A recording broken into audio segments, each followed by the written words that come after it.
everyone, this is Mrs. Ulsis from the Counseling Center, and today we're going to walk through a few tips and strategies on how to request your courses for next year. After your large group scheduling meetings with your counselor, it'll be up to you to select your courses and enter your requests into PowerSchool. Once you've done that, your counselor will meet with you individually to go over your requests. Your counselor will make sure that you have everything in your schedule you need to graduate and will advise you on the courses that may help you with your chosen career path.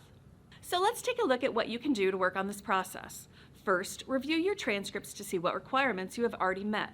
You can pick up a copy of your transcript from the Counseling Center. Your transcript will tell you what courses you have already taken and the grades you earned in those classes. For students in grades 10 and 11, your transcript may also already list what diploma track you are working toward. Next, review graduation requirements to learn what courses you need to take. Take a look at the requirements for each diploma track. You can find information about graduation requirements on the WHS scheduling website and also in the course book. Know what diploma you are working towards and what diploma you'd like to graduate with, and be sure you're scheduling yourself for the courses that you'll need. Now that you have an idea of what courses you'll need, begin listing the classes you would like to take next year. On the scheduling website, you'll find a course request worksheet, a list of all the classes that we'll offer next year, and the full WHS course book. Print out the course request worksheet to begin. Start with your academic core courses and then required classes as well. Remember that when you're completing the course request worksheet that you're selecting 15 credits, not 15 classes. Some of the classes we offer are 2 or 3 credits, and they will take up that many lines on the course request worksheet. See the samples on the website for reference. After you've determined what core courses you need, you can begin filling out the rest of your course requests with elective courses. Elective classes can be additional academic classes or classes in various departments. With over 300 courses available, students have a lot to choose from, and taking a variety of electives is a great way to test the waters on a variety of career pathways. Think about the career pathway you selected in your course request worksheet and consider courses that are applicable to that pathway. Your counselor may have additional ideas for your schedule when you meet with them as well. When listing course requests, most students should have a total of 15 credits plus 2 or 3 alternate credits. Seniors who are planning to graduate early may only have 5 or 10 credits, or enough for Try 1 or Try 2, depending on when they plan to have all courses completed. 8th grade students will generally add in between 7 to 9 credits plus 3 alternates, since 8th graders are placed into their math, English, and science classes, and those classes are automatically added to their course requests. Alternate selections are courses that you put into your requests in case any of your elective options in your course requests don't work in your schedule. They should be courses that you would not mind taking, though, because there's a chance you'll end up with them in your schedule. When choosing alternates, it works best to choose 2 one-trimester classes. Choosing classes that are 2 or 3 trimesters long as your alternates simply just doesn't work as well. The WHS coursebook, which can also be found on the scheduling website, has loads of information, including full course descriptions for every class offered at WHS. The descriptions of the courses include the appropriate grade level for the course, prerequisite courses, which must be taken prior to taking the course, the number of credits the class is worth, and a full description of what the course entails. It's important to read through the course description to understand what to expect for the courses. This is a great resource in helping you choose your classes. Once the counselors have met with all students at WHS to go over their course requests, the master schedule will be built based on all of the students' course requests. Schedules will be distributed to students at the end of April. Students will have until the end of May to make changes to their schedule for the following year. Though we are often somewhat flexible with schedule changes later in the year, it's in the students' best interest to make their changes by May 20th. For instance, classes may fill up as new students enroll in the fall. Likewise, classes are sometimes only offered during certain trimesters, so if a student wants a course that's only offered in trimester 1, they may miss their opportunity to take it if they ask for their schedule changed later in the year. Once you have your list of courses printed and selected for the following year, then it's time to go to your PowerSchool account to enter in your course requests. Log into your PowerSchool account and then click on the class registration link on the left. From here, you'll see that we've got each department cordoned off in different colored sections. It starts with your core academic courses and then goes through all of the electives and then finally to the alternates at the very bottom. But the first thing you'll need to do is select a career pathway.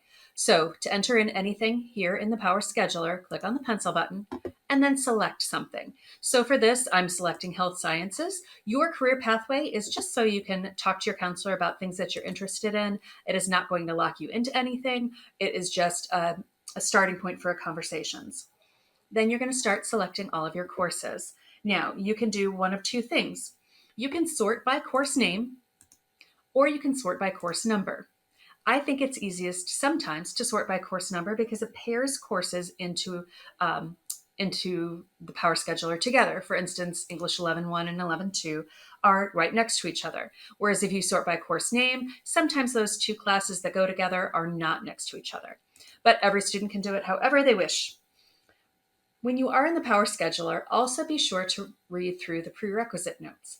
The prerequisite notes are very important, so it tells you what classes you need to take in order to be able to take a certain course, or that you also need to choose the second or third part of the class. For instance, you can see here for English 11 that in addition to English 11.1, you also need to have English 11.2. Once you've selected your courses in a section, scroll down and hit OK. I'm going to do this continually until I get to my total number of 15 credits. So I'm just going to show you section by section how I'm going to add in my courses. Choosing again first to select my core academic courses, and then I will go back in and select my elective courses and alternates once I'm done with that. Now, something you can do in case you're not quite sure how many credits you've added, just scroll all the way to the bottom and it will show you how many credit hours you've selected or requested thus far. So out of my total required 15 credit hours, so far I've selected 10, which means I have 5 credit spaces left. So I'm going to scroll back up and continue to choose my elective classes. Now I'm at 12. I'm actually going to go to the course number, click on Sports Med, and again, you're just going to continue choosing your classes based on the list of courses you've already put together and selected. Then when you've selected all 15 of your credits, you're going to go to the very bottom to choose your alternates. Now, students will choose 2 alternate classes. Incoming freshmen will choose 3 alternate classes. We recommend that you choose 2 or 3 one-trimester classes as your alternates because it simply works best if your alternates have to go into your schedule. Remember, your alternates are classes that you wouldn't mind taking, and they're courses that might get put into your schedule if something doesn't fit into your schedule. So perhaps you have a schedule conflict, or perhaps you have a class that you just can't get into. Maybe it fills up. That's where your alternates fit in. Now, after I've clicked on my alternates, I realize that I have 16 credit hours in here. So I'm going to go back out and I'm going to take out one of these courses. And there I'm back at my 15 credit hours and my 2 alternates. I'm going to go ahead and hit submit. Now, when you hit submit, if you have any errors or if you're unable to take a class because you don't have a specific prerequisite note, PowerSchool will stop you and tell you that you've had an error. If you do continue to have errors, just continue to try to get your course requests in. Your counselor can fix anything on their end. So if it is a class that you need to add and it's not listed in PowerSchool, maybe just put in an elective to fill that space until it's time to meet with your counselor. And again, your counselor can fix things when they meet with you individually. Now, we do recommend that students go ahead and print this course request list out or even take a screenshot of it just in case something happens with PowerSchool between the time you enter these and the time your counselor meets with you. So just to make sure that you have a record of it, just grab a screenshot of this. Now, you can change your course requests anytime before the course request deadline. And so you can just go back into class registration at any time and change those course requests. But once we have closed PowerScheduler to you, and once you've hit that deadline, then you will have to have your counselor change it on their end within their PowerSchool system. And there you have it. That is how you enter in your course requests into PowerSchool. So that's the process for scheduling your classes. It may seem complicated, but just take it step by step and utilize the resources available to you.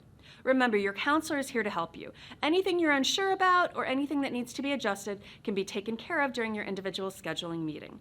Thanks for watching.